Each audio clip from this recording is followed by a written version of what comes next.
धन्यवाद संगठन general secretary भाई सुभाष चंद्र सेठी भाई। मु एबे अनुरोध करी संगठन प्रेसिडेंट श्री पीवी सोरेन साहब को से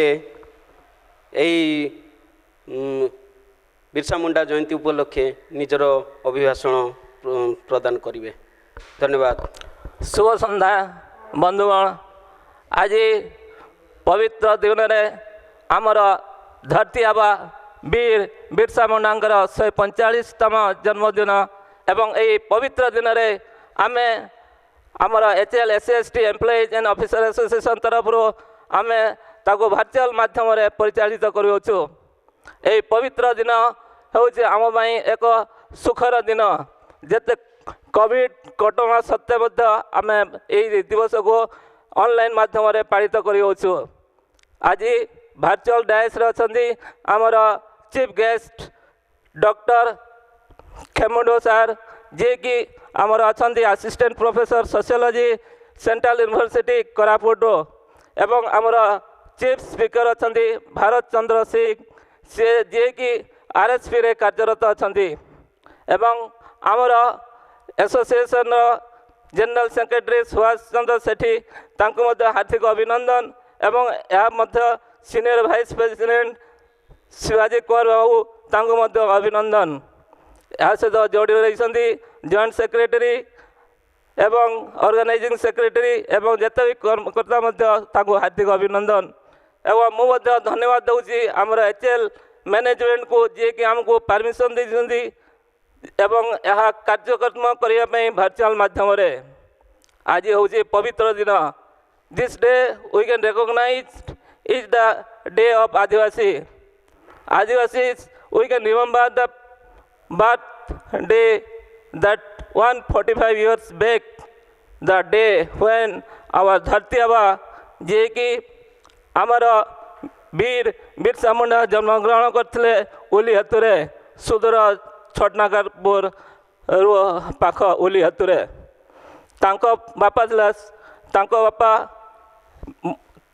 सुगुना मुंडा एवं माँ कर्मी मुंडा तांकरी चरिचरित से ब्रिटिश अमल जिते आदिवासी मान को तोड़ी देउतले तांकर निजर जन्मगत अधिकार जल जंगल जमीन छड़े नौतले एवं से होउछंती first freedom fighter. It's the initiation of the freedom struggle to declare the independence of a nations. ता पूर्व आमे स्मृति करिया जो आमर सांताड़ी होल जे कि आमर सरदार तिलका माझी जे 1855 मसीह आमर सीध गानु जे स्टार्ट करते एवं आरंभ करते सांताल होल। आमे जो स्वाधीनता संग्राम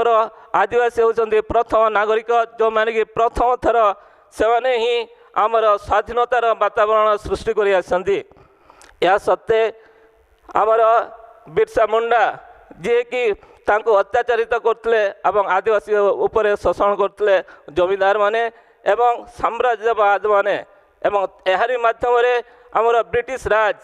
जे कि ब्रिटिश पार्लियामेंट आमर आदिवासी मानकर जल जंगल जमीन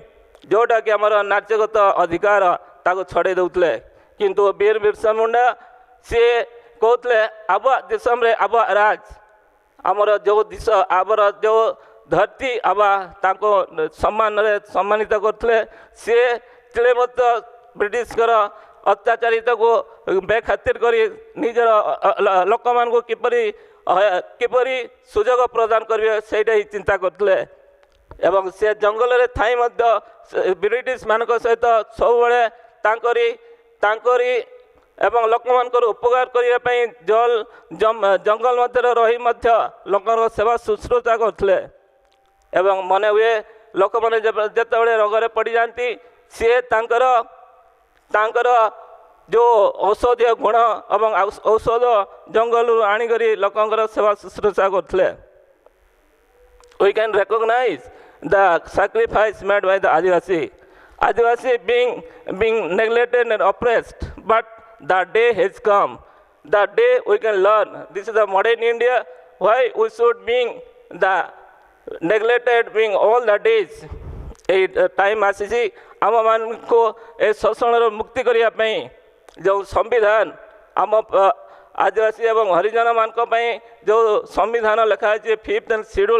6th शेड्यूल रे जो शेड्यूल्ड एरिया रे जते अधिकार अच्छी जहाँ ताहा आम पाखर छिन्न करने को बसले but we can not how many days will be neglected आप मान को मन हुए एवं यूनाइटेड स्टेट्स रे जो इलेक्शन हेले आप जापारे जो जो विपुल संख्यार विजयी होते वाइस प्रेसिडेंट कमला हारिस सी होती आदिवासी आम गर्वित she is the member of the indigenous community एवं आम गर्वित जदि सी अमेरिका रे वाइस प्रेसिडेंट हो पारे कौन पे आम निजर राज्य निजर देश एवं निज अधिकार बल कौन पे नहीं the day has come but we the people we the neglected people and oppressed for how many days it is not the land is ours when we are living in the land and all other sacrifice we the Adivasi the friendly nature of the environment and we are the protector of the lands but the situation has come all the inhabitants of the scheduled area being driven away from the forest. The forest act is being manipulated for the sake of the some people, some influence. But this cannot be happened if the power is within us. Why we should be neglected? एवं आम ए 145 बिरसा मुंडा का जयंती अवसर आमको प्रतिज्ञा करम जो स्वाधीनता आम पाखे अच्छी जी कि अमेरिका रे वाइस प्रेसिडेंट कहते आम हूँ आमर freedom equality liberty and social justice आम पाखे अच्छी जदियो आम पाखे धन बलर ना किंतु आम पाखे अच्छी मनोबल आम पाखे जदि साहस अच्छी अन्य पाखे कौन भाई मुंड नई कर चलिया पड़ो आमर निजर शक्ति सामर्थ्य एवं धन बल न थाई लोक मानू आमर कार्यकौशल मध्यम आमको निजर दाबी निजर संविधान मौलिकता अधिकार आमको न्याय्य अधिकार सब्यस्त करने को पड़ो आमर आमर कॉन्स्टिट्यूशन राइटर्स बाबा साहेब आम्बेडकर कहते जदियो लोक मान शक्ति अच्छी संचय अच्छी जेते आमको निजर आइडेंटिटी प्रतिपादन करने पड़ो एवं आइडेंटिटी जोटा कि आमर ओरिजिन जोटा कि जीन आमे जते आदिवासी हरिजन हेले आमको निजर identity we have to show that our identity is there we have not shy away from the identity मु निजको गर्वी बोली मनुष्य प्रतिपादन करुचे मु आदिवासी एवं आदिवासी होकर जन्म होइछि एवं आदिवासी निजर संग्राम जारी रखी जदियो आम अन्य कौन कार्य सिद्ध हासिल कर निजर गौरवान्वित देश एवं जाति को बचाए रखा आज ये पवित्र दिन में जदियो वर्चुअल माध्यम आम मिलियंस ऑफ पीपल सहित आम कनेक्ट हो पारुचो ये जो टेक्नोलॉजी एवं जो टेक्नोलॉजी आमको प्रतिपादन करुच्ची मुझे गर्वित जे HL SCST employees and officer association जोटा कि फास्ट एसोसिएशन जे कि वर्चुअल माध्यम जते कौन प्रोग्राम जते कौन फंक्शन प्रतिपादन करी कोविड-19 गाइडलाइंस को मानि चढ़ीचु एवं आमर जते लोक अच्छा एवं जते जाति भाई अच्छा जते not only the people of all across the indigenous community we can have our identity and we must display the courage and sacrifice we are having the own liberty of thought and expression and belief धरती आबा से कहले आम पाखे we are connected with the natures why we cannot have the own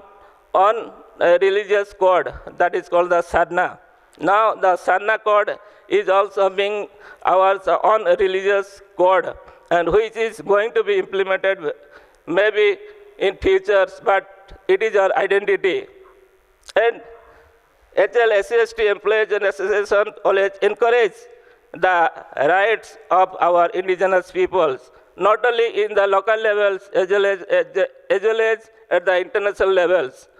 Day back when the Indigenous Day has been celebrated, we have invited the chief guest who is the advisor to the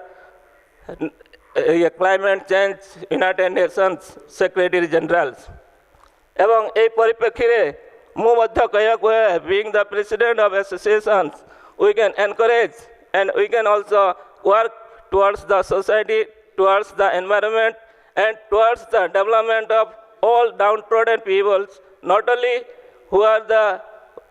the less privileged, but we can encourage the people to come together and get the benefit of the society at large. And we the people, I can have the 100% one day, Abba Disamre Abba Raj, the slogan given by the Bir Birsa Munda 145 years back, that can be going to be in reality, and it is a true sense, and we must encourage and we must keep the word in heart, and we can display that equality, freedom, and social justice to not only the people having been oppressed and depressed, but we can have the identity that is called Adivasi, and that Adivasi, being the Adivasi, I can show that Adivasi is the brand image, not the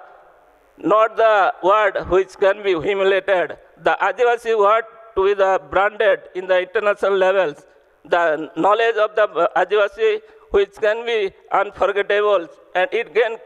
gives the purity in mind as well as the purity in product. If you purchase the product from the Adivasi people, that product will never give you the wrong sense, but it gives the courage and it gives the healing powers to the body and mind. And I can say at last, the COVID-19, the people of all the indigenous people they fought because of their own product, and they are being dependent on the forest products, and the forest products, what the immunity powers in our body that can influence, and it can prevent the disease of COVID-19. ଆଜିର ପବିତ୍ର ଦିନରେ ମୁଁ ଶେଷରେ କହିବାକୁ ଚାହେଁ, ଆଜି ବିର୍ସା ମୁଣ୍ଡାଙ୍କର 145ତମ ଜନ୍ମ ତିଥିରେ ଆମକୁ ପ୍ରତିଜ୍ଞା କରିବାକୁ ହେବ, ଆମେ ହେଉଛୁ ଦେଶର ମୂଳ ନିବାସ, ଏବଂ ମୂଳ ନିବାସୀମାନେ ହିଁ ଦେଶର ପ୍ରଥମ ନାଗରିକ ହିସାବରେ ତାଙ୍କର ଯେଉଁ ଅଧିକାର ଅଛି ସେମାନେ ପାଇପାରିବେ, ଏବଂ ଭବିଷ୍ୟତରେ ମଧ୍ୟ ଏହି କାର୍ଯ୍ୟକୁ ବଜାୟ ରଖିବା ପାଇଁ ମୁଁ ଆଶାବାଦୀ ଏବଂ ଅନୁପ୍ରାଣିତ। ଯେଉଁ କ୍ରାନ୍ତିକାରୀ ଦାର୍ଶନିକ ଏବଂ ଧରତୀ ଆବା ବୀର ବିର୍ସା ମୁଣ୍ଡାଙ୍କର ଯେଉଁ ଆହ୍ୱାନ ଅଛି ତାହା କେବେ ମଧ୍ୟ ଆମ ମଧ୍ୟରେ ଅପସରି ଯିବ ନାହିଁ, ଏବଂ ଆଗାମୀ ଦିନରେ ଆଗାମୀ ନେକ୍ସଟ ଜେନେରେସନ୍ ମଧ୍ୟ ସେଇ ଦିନ ଆମ ମଧ୍ୟରେ ପ୍ରତିପାଦିତ ହେବ ଏବଂ ପ୍ରତିଫଳିତ ହେବ। ଆମେ ହେଉଛି ଏହି ପ୍ରକୃତି ସହିତ ପ୍ରକୃତି ମିତ୍ର। ଆଜିର ଖୁସି ଦିନରେ ମୁଁ କହିବାକୁ ଦିଏ, ଭର୍ଚୁଆଲ ମାଧ୍ୟମରେ ଆମର ଚିଫ୍ ଗେଷ୍ଟ ପାଇଥିବାରୁ ମୁଁ ବହୁତ ଖୁସି, ଏବଂ ଚିଫ୍ ସ୍ପିକର ମଧ୍ୟ ଆମ ସହିତ ଗହଣରେ ଅଛନ୍ତି। ଏତିକି କହି ଗୋଟିଏ ମୁଁ ଶବ୍ଦ କହିବାକୁ ଚାହେଁ ଶେଷରେ, ଜୟ ସମ୍ବିଧାନ, ଜୟ ଆଦିବାସୀ ଏବଂ ଜୟ ମୂଳ ନିବାସୀ। ଏତିକି କହି ମୋର ବକ୍ତବ୍ୟ ଶେଷ କରୁଛି। ଧନ୍ୟବାଦ।